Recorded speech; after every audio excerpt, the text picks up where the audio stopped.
一口凉气背后的3000年，古人怎么把冬天偷进夏天，人类又怎么把冰变成了文明。家人们，今儿咱聊一个你每天都在用，但从来没觉得有啥了不起的东西，冷气。你现在觉得最普通的一件事是什么？热了，按一下遥控器，滴一声，凉风就出来了。渴了，打开冰箱，拿出一瓶冰水，咕咚咕咚灌下去，从嗓子眼儿一直凉到胃里。水果买回来往冰箱一塞，3天5天拿出来还水灵灵的，晚上睡觉空调开着，不至于热得翻来覆去满身大汗。这些事儿你觉得天经地义，对吧？可把时间往前倒2000年，你会发现凉这件事儿根本不是日常，而是一种本事。更夸张一点说，在很长很长的历史里，人类根本不会造冷，只能偷冷、借冷、存冷，想尽一切办法把冬天留下来，等到夏天再一点一点拿出来用。一个时代把冷气当背景音，另一个时代却要为了同样一口凉气，在最冷的时候凿冰、搬冰、埋冰、守冰，等到最热的时候才舍得开叫。朋友们，片头先说到这儿，你要是也喜欢这种从一个生活小细节讲到背后历史门道、商业头脑、科学原理，最后再回到我们眼前现实的内容，记得在评论区留一句，你小时候最怕的那种热，到底是中午操场晒出来的热，还是教室里闷出来的热？也顺手点个订阅，因为今天咱们要讲的不只是古人怎么吃冰，更是人类怎么一步一步把冬天搬进夏天，把少数人的奢侈品最后变成大多数人的日用品。这故事比你想象的硬核的多。一，火好搞，冷才难。人类最难的技术不是加热，是降温。很多人一提到文明进步，第一反应就是火。这个没错，火确实伟大。人类会用火以后，才真正有了对抗寒冷、烹熟食物、照亮黑夜的能力。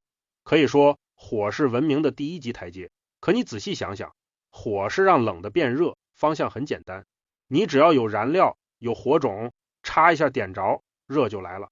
真正难的是反过来，怎么让热的地方变冷，怎么把会坏的东西留住，怎么让人熬过漫长的炎夏，怎么在没有电、没有压缩机、没有冰箱的年代，弄出一口真正的凉。这件事儿比点火难太多了。因为火你只要点着，热就会来，可冷不是点一下就能来的，它需要你理解季节，理解材料，理解空间，还得理解时间。火是加，冷是减。加热只需要能量，可降温需要的是一整套系统。你想想，在没有现代制冷设备的年代，你面前只有一片滚烫的夏天，你怎么搞出一块冰来？你没法凭空造冷，你只能去借冬天的冷，借地下的凉，借夜晚的寒气，借一切能帮你降温的东西。所以古人想到的第一个办法，不是制造冬天，而是把冬天留下来。说白了，古代所有的用冰技术，核心都不是做冰，而是抢冬天。二，抢冬天，一场跟时间赛跑的浩大工程。冬天来的时候，大自然会送你一份礼物，河面、湖面、池塘上那层厚厚的冰，你得赶在最合适的时候，把这一份天然的冷收进去，藏起来，守住，然后撑到夏天。听上去像土办法，其实里面全是经验和物理。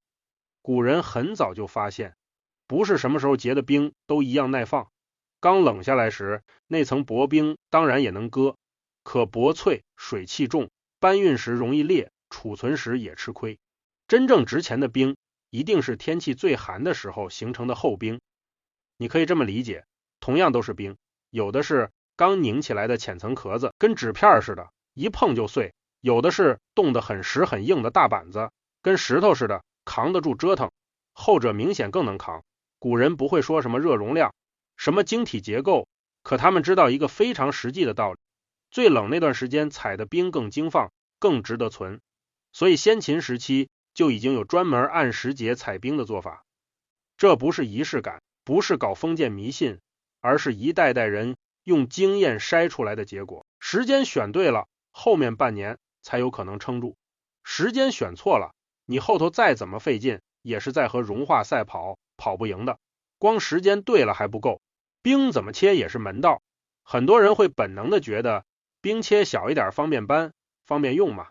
可存冰最怕的恰恰就是碎。你拿一把碎冰往外一放，表面积大，跟热空气接触的面多，很快就化成一滩水。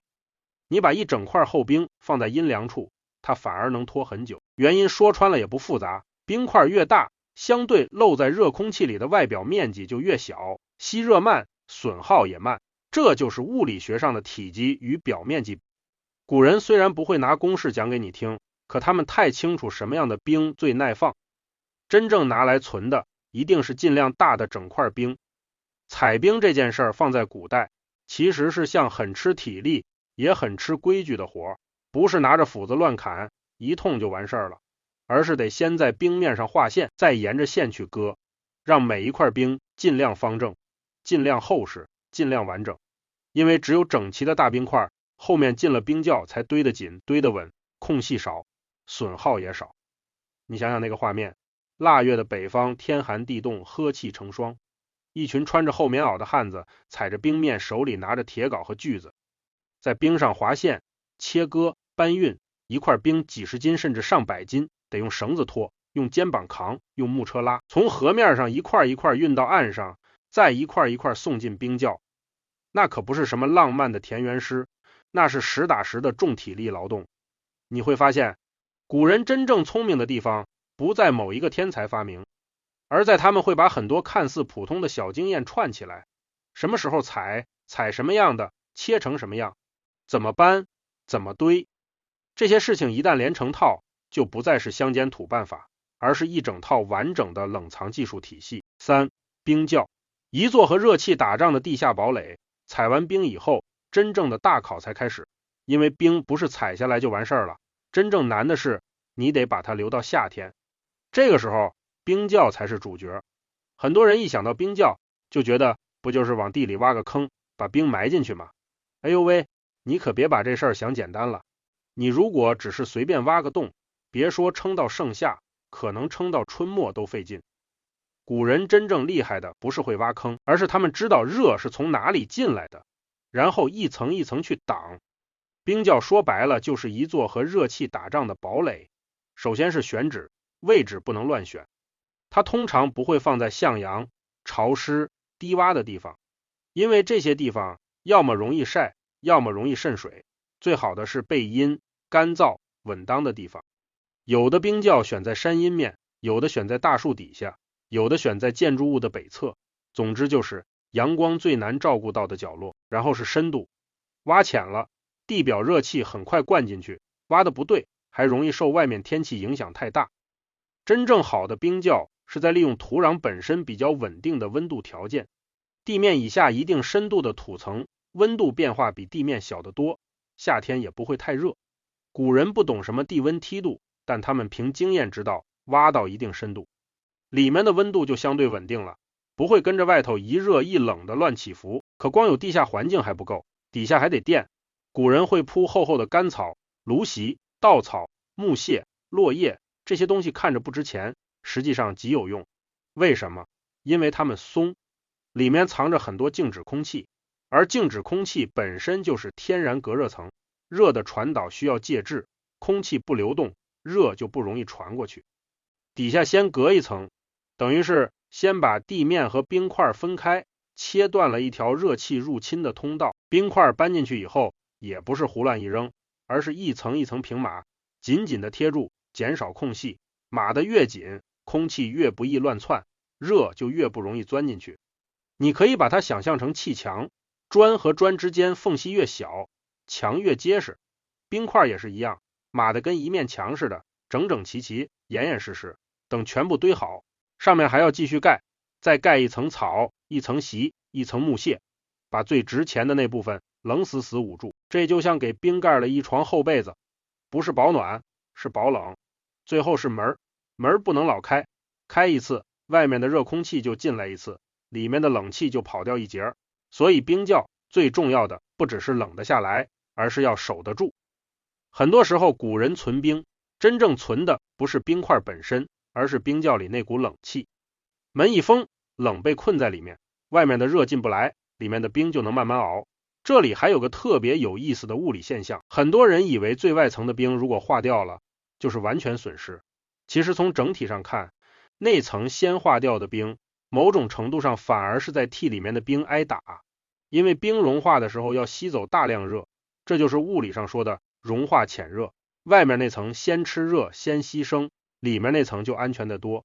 也就是说，古人存冰从来不是天真的以为每一块冰都能原封不动撑到夏天，他们真正追求的是整体尽量稳，尽量让最核心的那部分冰保到最后。这种思路你放到今天看，会觉得很现代，重点不是零损耗，而是怎样用有限的损耗换来最大的保留。这不就是现代物流和仓储管理的核心逻辑吗？古人不懂什么叫损耗率优化，可人家凭几千年的经验，硬是把这套玩法给摸索出来了。4. 冰与权力。在古代，凉快是一种身份，古代王室很早就明白冰的重要性，所以从周朝开始，就有专门管理采冰、运冰、分冰的官职，叫陵人。没错，专门有个官就是管冰的。你看这事儿多正经。冰在最早的时候，不只是凉快，而是一种身份和秩序。你能在夏天用上冰，说明你能调动劳力，能占有空间，能把一个季节的资源提前握在手里。这不是普通人说有就有的。周天子夏天赐冰给大臣，那是一种恩宠。你接到这块冰，不是接到一块冻住的水，而是接到一个信号，王上惦记着你呢。这跟今天领导送你一瓶好酒、一盒好茶，本质上是一回事儿。只不过冰在那个年代比酒和茶稀缺得多。诗经里有首诗叫《七月》，里面就写道：“2之日凿冰冲冲，3之日纳于陵阴。”意思是腊月里凿冰哐哐响，正月里把冰送进冰窖藏好。你看，凿冰存冰这件事儿，在3000年前就已经是国家层面的大事儿了，是要写进诗里、记进历法里的。到了汉代，宫廷里的冰窖规模更大了。据记载，长安城里有专门的陵室，存的冰够整个皇室用一整个夏天。那些王公贵族们夏天宴席上摆着冰盘，酒杯里飘着碎冰，一边喝着冰镇过的蜜水，一边谈论国家大事。那画面搁今天看也不输什么高端会所，可问题是冰就那么多，普通人连看都看不见。在古代，凉快从来就不是一个平等的东西。有钱有权的人夏天能躲在冰窖旁边喝冷饮，普通老百姓只能在大太阳底下流汗喘气，盼着老天爷开恩下场雨。同一个夏天，同一个太阳底下，有人过得像春天，有人过得像火炉。这就是冰在古代的真实处境。它不是日用品，它是权力的附属品。5. 冰的平民化。从宫廷走向市井，可历史很有意思。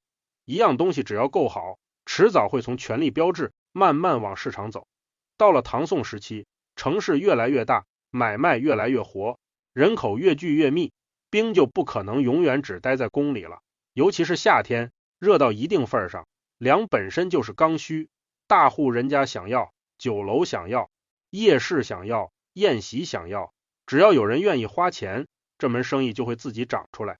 于是冰开始从官府掌控的资源，慢慢变成民间可以经营的商品。这个变化非常关键，因为一旦冰变成商品，它面对的问题就不再只是怎么存，而是怎么卖。你要卖，就得面对一个很现实的难题，冰窖不能老开门。你若今天卖一块，明天卖一点，3天2头开关，窖里冷气跑得飞快，冰就会加速化。这就像你开个冷库卖冻肉，门老开着，电费先不说，里面的东西全得坏。所以聪明的冰商会想办法把零散的需求收拢起来，先约先定，先说好哪天取，尽量在某一天集中开窖，集中出货。这样一来，一座冰窖开一次门，尽量多解决一批人，用完再封上，等下一批。你看，这已经不只是卖冰了，而是标准化的仓储和销售逻辑。古人做生意一点都不笨，他们只是不用今天的那些商业术语而已。冰一旦从宫廷走进市场，最先变化的就是吃和喝。天气热，人最直接的欲望不是大鱼大肉，而是一口凉。你想想，白天热的头脑发胀，晚上走进夜市，来一碗带冰的甜饮，加一点果浆，加一点糖水，加一点蜜，那种爽快。今天的人都能想象，宋代大城市的夜生活本来就很发达，天一热，围绕冰发展出来的饮食就更热闹了。《东京梦华录》里记载，北宋汴梁的夏天，街市上有卖冰雪冷原子的，有卖冰酪的，有卖凉水荔枝糕的。你听听这些名字，是不是跟今天奶茶店里的菜单有得一拼？冰不再只是放在屋里降温，它直接进入嘴里，进入宴席，进入生活趣味。这个时候，冰已经不只是物理意义上的凉了，它开始变成生活方式的一部分。谁家夏天宴客能上冰镇果子？谁家能拿出带凉气的甜食？谁的酒里能敲几块碎冰进去？都是面子，都是讲究。换句话说，冰开始从功能品变成体验品。对很多人来说，他们买的未必只是那块冰，而是那块冰带来的身份感、舒适感，甚至是一种我过得比别人讲究一点的满足感。你会发现，古代所有成熟的大生意，最后都不只是卖东西，而是在卖一种感觉。冰也是一样，它卖的不是固体的水，而是在最热的时候，突然有一口凉贴到舌尖上的那种幸福。这个需求一旦长出来，就不会轻易消失。6. 一个疯子的全球冰贸易，把冬天装进帆船卖到热带。可古代无论怎么发展，冰终究还是受限于一个现实，你只能在有冬天的地方存冰，或者从不太远的地方调冰。它再厉害，也还只是把冬天留住。真正把这件事彻底打穿的人，不是古代工匠，也不是某个王朝的官员，而是一个19世纪的美国年轻人。他做的不是在本地留冬天，而是把北方的冬天整船卖到热带。他不是在存冰，他是在卖季节。这个人叫弗雷德里克·图德。很多传奇人物刚开始看起来都像笑话，图德也一样。他生活在波士顿那一带，冬天冷得厉害，湖面结的冰厚的吓人。当地人天天看冰，早就见怪不怪，甚至觉得这玩意儿多得不值钱。可图德年轻时跟着船出海，到过热带一带，见识过那里常年闷热的天气，也看见过很多人一辈子根本没摸过真正的冰。就在那个时候，他脑子里冒出了一个特别疯狂的念头，既然我们这里的冬天多到用不完，那为什么不能把它运到那些没有冬天的地方去卖？说白了，他想卖的不是冰，而是差异。北方人嫌多，南方人没见过，这里面就是钱。可你把这个想法放在200年前，会发现它几乎像发疯。因为那时候没有冷藏船，没有现代保温技术，没有全球冷链，木帆船慢悠悠的开，海上动不动就是几十天的航程。你把一船冰装上去，不等到地方，可能就先化成半船水了。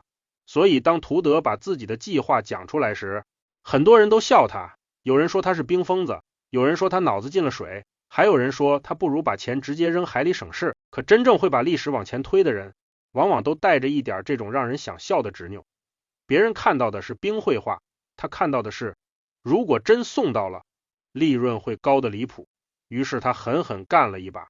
他算过账，冰本身不要原料费，冬天湖上全是，主要成本是人工和运输，返程船本来就要找压舱货，冰够重也算好用。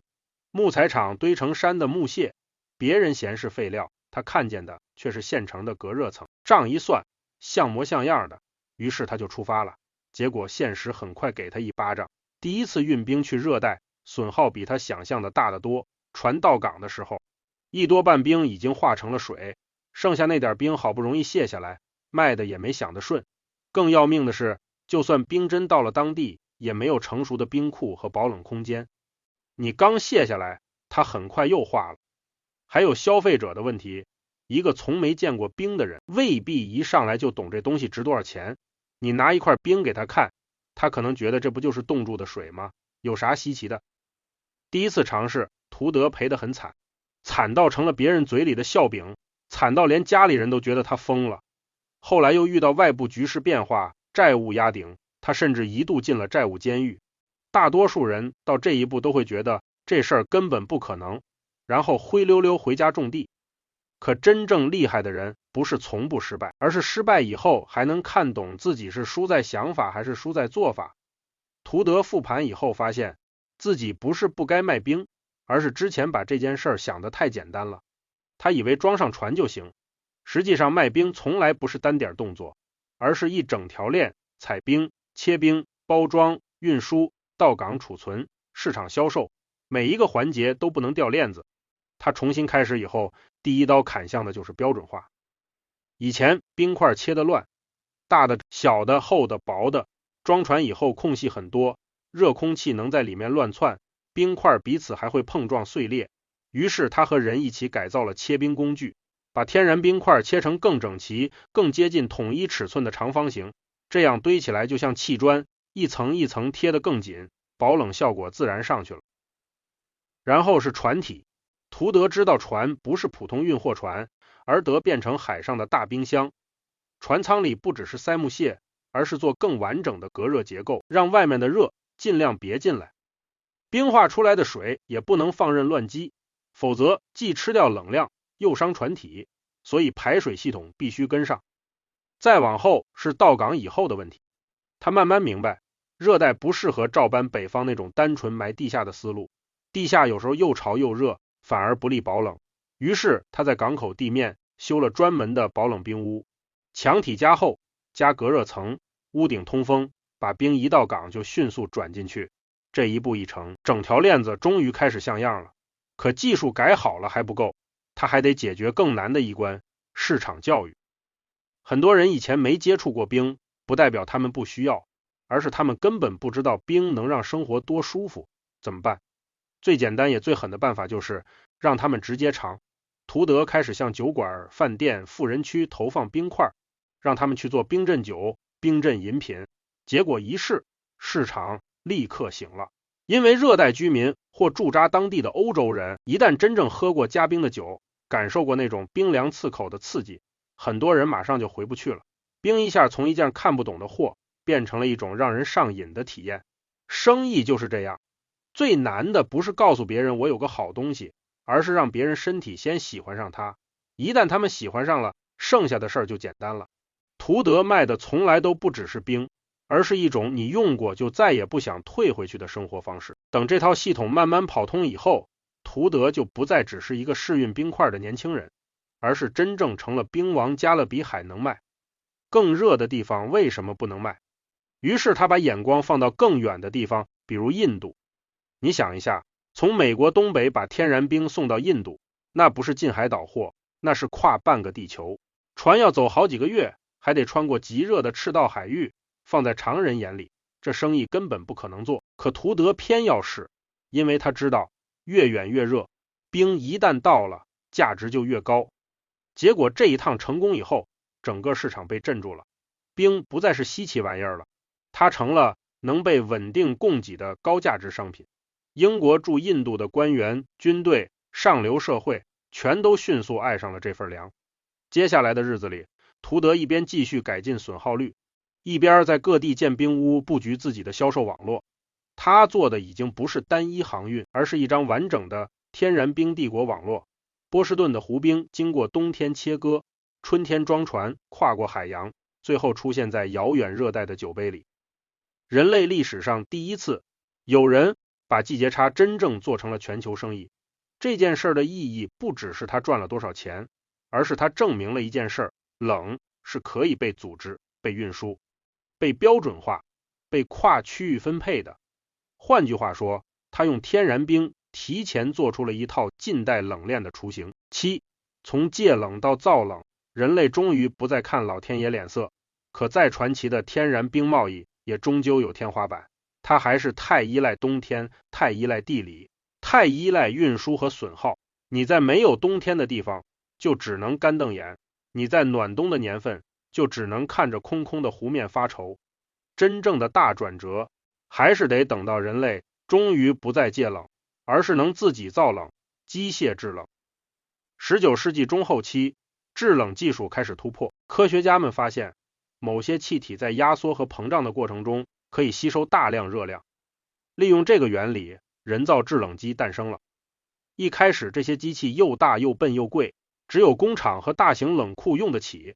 可技术就是这样，一旦方向对了，就会越来越小，越来越便宜，越来越普及。后来电力普及了，再后来冰箱、冷柜、空调一样一样出现了。人类才彻底从依赖自然冰转向人工制冷。到这一步，冷第一次真正摆脱了气候的摆布。你住在没有冬天的地方，也可以有冰。你不靠湖面结冰，也能让食物长时间保鲜。医院可以更稳定地处理高热病人，保存药品和疫苗。超市可以卖更远处的新鲜食材。家庭可以把1周的食物放进冰箱。城市的夏天也被重新定义了，不再是一个只能硬扛的季节，而是一个可以过得舒服的季节。很多我们今天觉得理所当然的事，像是牛奶放得住，肉不容易坏，冰饮随手可得，疫苗能长途运输，其实都建立在这一步之上。人类从会生火到会戒冷，再到会造冷，这条路走了几千年。你现在按下遥控器就有凉风，背后其实站着几千年的失败、尝试、观察、搬运、计算和工程积累。8. 冷气进教室，当凉变成一种公共权利。讲到这里，咱们把镜头从古人冰窖，从波士顿冰船慢慢拉回今天，因为这件事儿如果只停在历史和传奇商人身上，味道就还没落到地上。冷到了现代，早就不该只是一种消费能力了，它越来越像一种基本的公共条件。你想想，现在的夏天，尤其是南方，那种热不是干热，而是湿热闷热，整个人像被罩在热气里，喘口气都觉得黏糊糊的。成年人在办公室里吹着空调都容易心浮气躁，更别说还在成长中的孩子了。以前很多公立学校教室里只有风扇，天气一热，教室就像蒸锅，学生额头一直冒汗，背后衣服贴着椅背，老师在台上讲，孩子在台下听，听着听着，不是他不认真，是身体先扛不住了。你很难要求一个热得发蔫、脑子发沉的小朋友还能一直稳定专心。热到一定程度，影响的就不只是舒不舒服，而是注意力、情绪、学习状态，甚至身体健康。以前有人会说，我们那一代不也是这样念过来的吗？没空调也考上大学了。可文明进步从来不是为了证明上一代吃过的苦，下一代也必须继续吃。古人会为了夏天存冰，商人会为了热带运冰。现代社会如果连让孩子在相对舒服的教室里上课都做不到，那才奇怪。也正因如此，给教室装冷气这件事的意义，远远不只是装几台机器那么简单。它背后其实在回答一个问题：凉这种东西，到底该不该从少数人的方便，变成大家都应该有基本条件？可你别以为装冷气只是买机器这么简单。很多老学校当年盖的时候，根本没想过有一天每间教室都要同时开冷气，线路老，容量小，变压器撑不住，一到用电尖峰就跳电，这些全都是现实问题。所以今天教室里这一阵看似轻松的冷风，背后其实也是一场现代版的大工程。古人为了存冰，要先选址、挖窖、铺草、密封。今天为了送冷气进校园，则要先升级供电，换配电设备，调整电网负载，甚至把能源管理一起做进系统里。时代变了，问题的样子也变了，但本质没变，都是在用这个时代最先进的办法去对抗同一个敌人，就是热。更重要的是，今天的冷不该只是开得出来，还得开得聪明。温度不是越低越好，电也不是无穷无尽。你如果把现代冷气看得再远一点，它其实也在教孩子另一件事：舒适和责任要一起学。什么时候该开，开到多少度，怎么搭配节能，怎么透过能源管理避免浪费，这都是现代社会该学的生活能力。古人存冰时特别珍惜，开一次窖像打一场仗。今天我们当然比他们宽裕太多了，可越是宽裕，越需要知道，好东西不是没代价的，文明不是任性的消耗，而是有能力以后还懂得怎么用得更好。9. 一块冰的文明史，从特权到日常。所以从古代采冰，到唐宋卖冰，到图德把冰运过大海，再到今天教室里的冷气，其实都在讲同一件事儿。人类从来不甘心只按天气安排自己的生活，冬天太冷，我们点火；夏天太热，我们就想办法留住冷，留得不够，我们就运输；运输不够，我们就发明机器。机器出来以后，我们又继续追问，怎么让更多人用上，怎么让孩子、病人、老人在最需要的时候不用硬扛。这条路很长，可它背后一直有一股很朴素的劲儿，就是人不想只活着，人想活得稍微舒服一点、体面一点、稳定一点，你别小看这一点。很多伟大的技术革命最初不过就是一句很普通的话，这么热，能不能想办法凉一点？古人把冬天埋进地底是这个想法，图德把冬天装上帆船也是这个想法。今天推动校园冷气，让孩子在盛夏也能安心上课，本质上还是这个想法，只是每个时代手里的工具不一样罢了。也正因为这样，我越讲这个题目，越觉得它不是一篇简单的科普。表面看是在说冰和冷气，实际上讲的是文明怎么把不可能慢慢变成理所当然。最开始，冷是一种天意，冬天来你才有。后来，冷变成一种技术，你会存，你就能留住。再后来，冷变成一种商品，你会组织，会运输，会做市场，它就能卖得很远。最后，冷变成一种公共能力，谁的基础建设更完整，谁就能让更多人稳定享受到。这条线一拉长就特别清楚。人类不是突然有了冷气，而是先学会珍惜一块冰，再学会保护一舱冰，再学会经营一船冰，最后才学会让冷成为像水和电一样尽量可靠的进入每一天的生活。你现在随手打开冰箱，拧开一瓶冰饮，坐进冷气房，觉得没什么。可如果把历史往后一拉，你会发现这些画面其实一点都不普通。他们背后站着古人寒冬里的脚印，站着港口编堆成山的木屑，站着海上慢慢摇过去的木帆船，也站着一代代工程师和政策推动者，把一件原本只属于少数人的舒服，慢慢变成更多人都能拥有的日常。